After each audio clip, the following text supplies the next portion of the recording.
In this guide I'll show you what to focus on upgrading at Altar of Hope, you apprehensive bastards.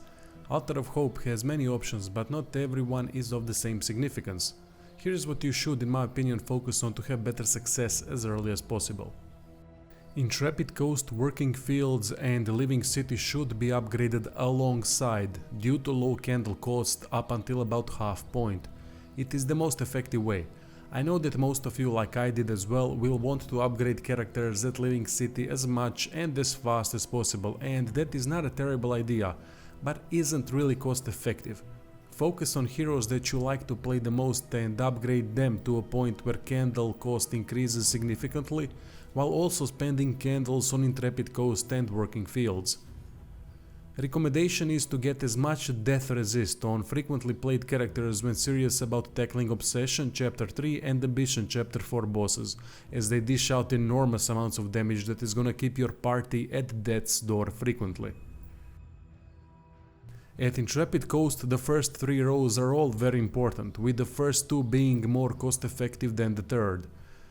Stagecoach upgrades Journey are essential as they upgrade carrying capacity and Stagecoach upgrade slots. These slots can be filled with very useful Stagecoach items.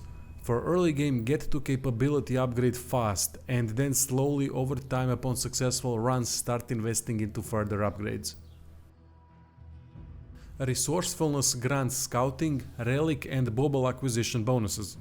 Most cost-effective upgrade rush is up to Sanctuary. Upgrades till that point are gonna help in buying more combat items, trinkets and Stagecoach stuff during early runs. Companionship first upgrade Wolf Cub is essential, get it immediately.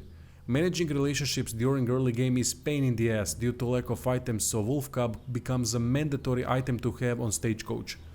With more upgrades, more animals are added to the pool, and there are only 3 or 4 available at Valley Inn, so I would advise not to upgrade at all after Wolf Cub for some time until you become better at managing relationships and more items are unlocked at Working Fields. Reason is that Wolf Cub might not be available if you decide to unlock many animals as fast as possible due to them taking vendor space at Valley Inn. Timeless Wood is good, but later on when you have a fixed party that can run through chapters with confidence.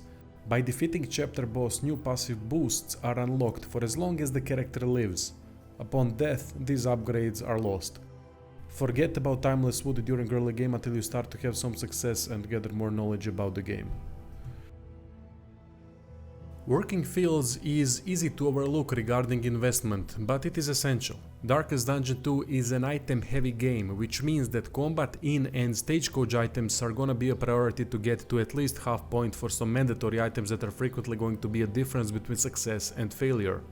You've noticed that I didn't say trinkets, and that is because a lot of trinkets come with big negatives, and I like to run as clean party from negatives as possible.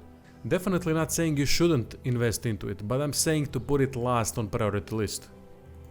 Here are some of the items you should aim for when upgrading combat, Stagecoach and in items. These are gonna help tremendously. Not saying others won't, but in my runs with the upgrades that I got so far, they were invaluable. Letting the video continue to display items with each item listed in the description while I sign off. Don't go overboard with only one upgraded path, invest into many paths alongside for a better chance of success. Anyway, thanks for watching.